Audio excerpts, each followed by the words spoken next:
نحمده ونصلي ونسلم على رسوله الكريم سورہ طٰہٰ آیت نمبر 42 اعوذ باللہ من الشیطان الرجیم بسم اللہ الرحمن الرحیم اذهب انت واخوك بآیاتی ولا تنیا فی ذکری، آپ اور آپ کے بھائی جاؤ میری نشانیاں لے کر، ولا تنیا فی ذکری، اور میری یاد سے غافل نہ ہونا۔ اذهبا الی فرعون انہ طغی، فرعون کے پاس جاؤ، اس نے حد سے تجاوز کر رکھا ہے، سرکشی اختیار کر رکھی ہے۔ فقولا لہ قولا لینا، تو اسے جا کر نرم بات کہو، لعلہ یتذکر او یخشی، شاید کہ وہ نصیحت قبول کرے یا ڈر جائے۔ قال ربنا اننا نخاف ان یفرط علینا او ان یطغی، حضرت موسیٰ حضرت ہارون عرض کرنے لگے، اے ہمارے پروردگار، ہمیں ڈر ہے ان یفرط علینا، کہ وہ ہمارے اوپر زیادتی کرے گا، او ان یطغی، یا سرکشی کو تیار ہو جائے گا۔ قال لا تخافا اننی معکما اسمع وارى، اللہ رب العالمین نے ارشاد فرمایا تم ڈرو نہیں، میں تمہارے ساتھ ہوں، اسمع وارى، سن رہا ہوں اور دیکھ رہا ہوں۔ حضرت موسیٰ علیہ نبینا وعلیہ الصلاۃ والسلام اور حضرت ہارون علیہ الصلاۃ والسلام کو اللہ رب العالمین نے ارشاد فرمایا کہ آپ دونوں مل کر میری نشانیوں کے ساتھ، جو میں نے معجزات آپ کو دیے ہیں، ان کو لے کر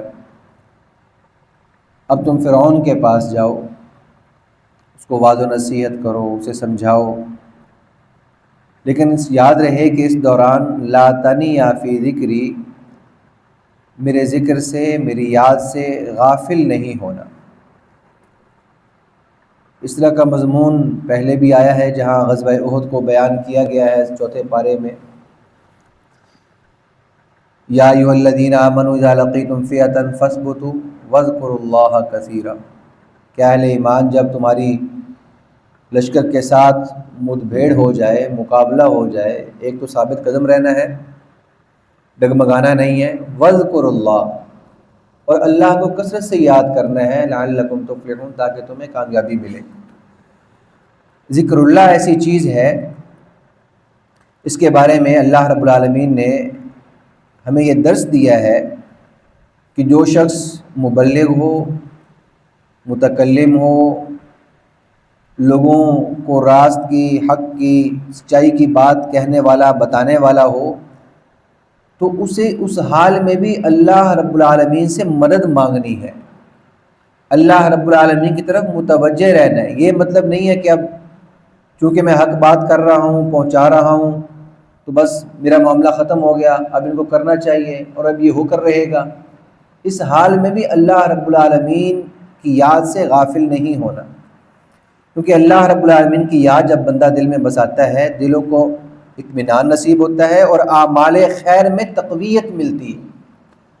وہ جو اعمال خیر انسان کر رہا ہوتا ہے، اس میں اللہ کی طرف سے مدد آتی ہے، اس ذکر کی وجہ سے، اس ذکر کی برکت سے اللہ رب العالمین وہ معاملہ آسان کر دیتا ہے۔ اور یاد رکھیے جو ذکر کی بات آتی ہے، یہ ذکر کے مختلف درجے ہیں۔ ایک تو وہ معروف درجہ ہے جو ہم جانتے ہیں، زبان سے ذکر کرنا، اس کو اللہ رب العالمین نے پاک میں بھی ارشاد فرمایا، اذکروا اللہ ذکرا کثیرا وسبحوہ بکرۃ واصیلا، کثرت سے یاد کرو، صبح و شام اللہ کی تسبیح کرو۔ الا بذکر اللہ تطمئن القلوب، دلوں کے اطمینان اور سکون اللہ کی یاد میں۔ زبان انسان کی اللہ تعالیٰ کی مدح ثنائی میں، حمد و ثناء میں، اس کی تعریف و توصیف میں بس ہر وقت تر رہے۔ رسول اللہ صلی اللہ علیہ وسلم سے آ کر ایک صحابی نے عرض کہ اللہ کے نبی صلی اللہ علیہ وسلم مجھے نصیحت کیجیے، تو آپ صلی اللہ علیہ وسلم نے ارشاد فرمایا کہ تمہاری زبان ہمیشہ اللہ کی یاد سے تر رہنی چاہیے، ہر حال میں اللہ کا ذکر کرتے رہو۔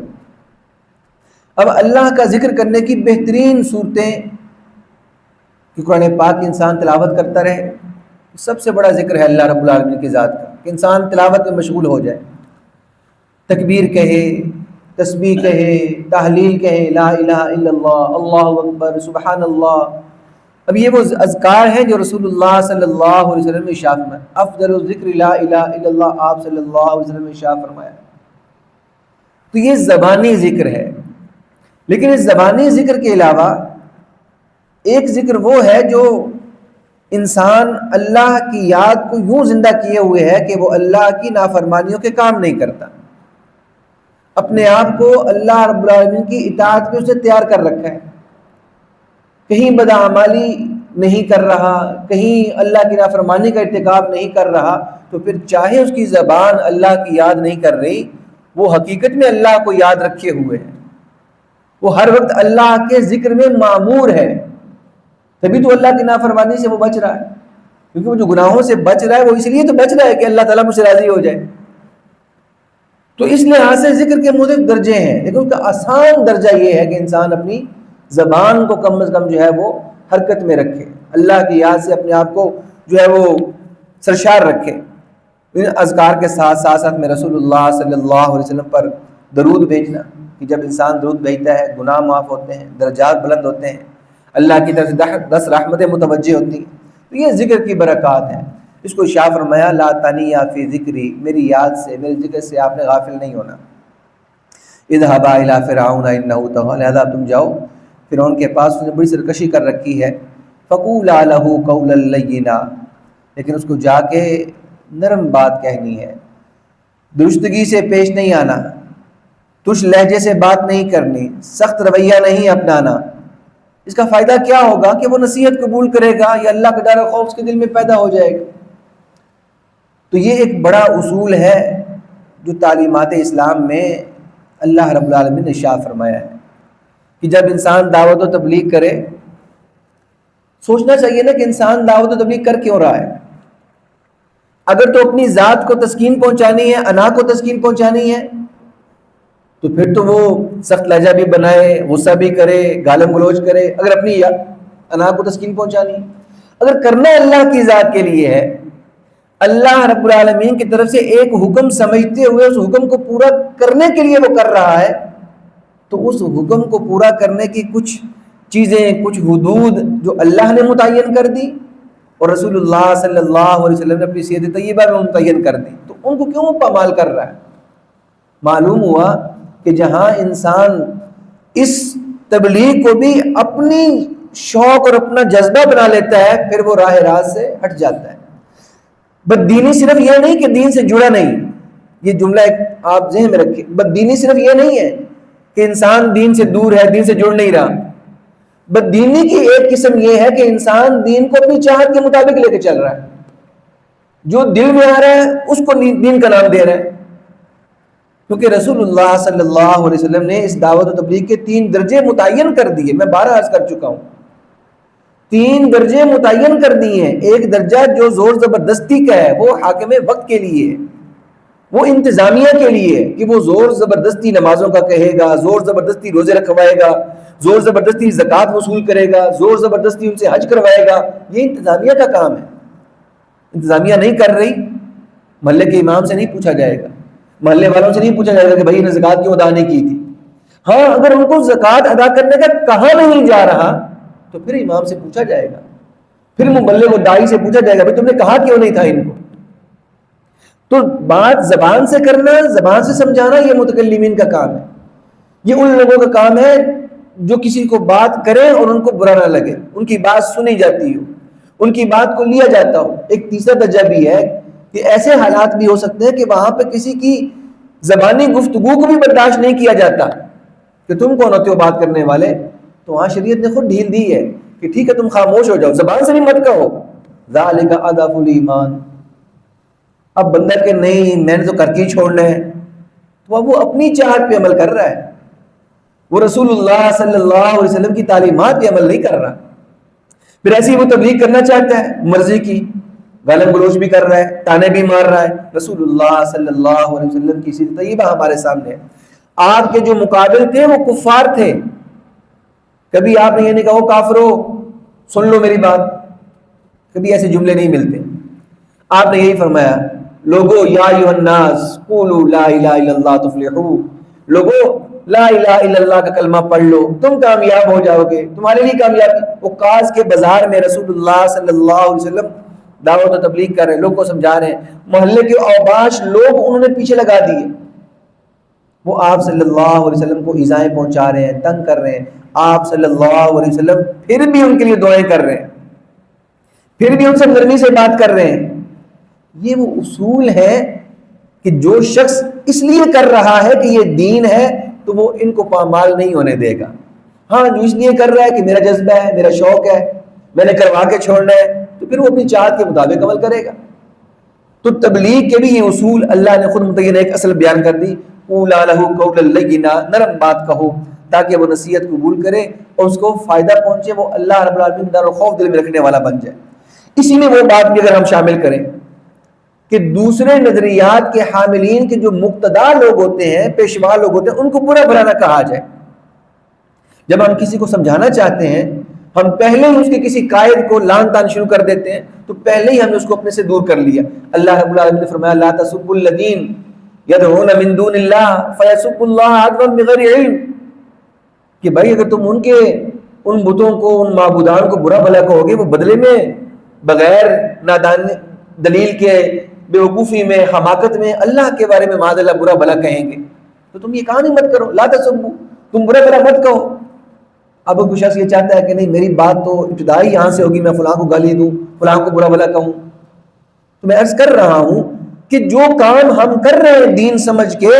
تو اس دینی کام میں رسول اللہ صلی اللہ علیہ وسلم کی سیرت طیبہ کیا ہے، آپ کی تعلیمات کیا ہیں، آپ کا عمل کیا ہے، اگر اس کے مطابق وہ کام ہے تو وہ دین ہے۔ اس سے دائیں بائیں ہے تو میری آپ کی مصلحت ہے، میری اور آپ کا شوق ہے، میرا اور آپ کا جذبہ ہے، میرا اور آپ کا نام نکالنا ہے، اس کا پھر دین سے تعلق نہیں ہے۔ جیسے بے دینی نقصان دہ ہے، ایسے ہی دین کو مرضی کے مطابق لے کے چلنا یہ اس سے زیادہ نقصان دہ ہے، کیونکہ بے دین تو پھر سمجھ رہا ہے کہ میں غلط کر رہا ہوں، کبھی کبھار سمجھنے کی توفیق اس کو مل جائے گی، اور جو دین کے نام پر غلط کر رہا ہے وہ تو کر ہی دین رہا ہے، تو اس کے سمجھنے کے چانسز بہت کم ہو جاتے ہیں پھر۔ تو اس لیے جو کام ہم نے کرنا ہے، جو بات ہم نے کرنی ہے، جو چیز ہم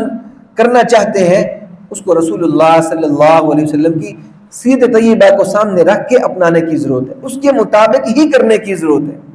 تو ہم اسی کے مکلف ہیں، اس سے دائیں بائیں کے ہم مکلف نہیں ہیں۔ بھائی میں 10 دفعہ کہہ رہا ہوں، وہ سمجھتے ہی نہیں ہے، نہ سمجھے۔ ان انت الا نذیر، رسول اللہ صلی اللہ علیہ وسلم سے ارشاد فرمایا گیا آپ صرف ڈرانے والے ہیں، آپ کا کام ڈرانا ہے، آپ ان کو سمجھائیں۔ ہاں ان کا حساب کتاب وہ ہمارے ذمہ ہے، وہ ہم لے لیں گے، کیا کرتے رہیں گے، آپ ان کو سمجھائیں۔ انک لا تہدی من احببت ولکن اللہ یہدی من یشاء۔ تو ایسا ممکن ہے، ایسا بالکل ہوگا کہ میں شخص کو بار بار نماز کے لیے کہہ رہا ہوں وہ پھر بھی نہیں کر رہا، تو نہ کرے بھائی، میں پابند ہوں دین اسلام کی تعلیمات کے مطابق اس کو سمجھانے اور بتانے کا، وہ کر رہا نہیں کر رہا میں اس کا پابند نہیں ہوں۔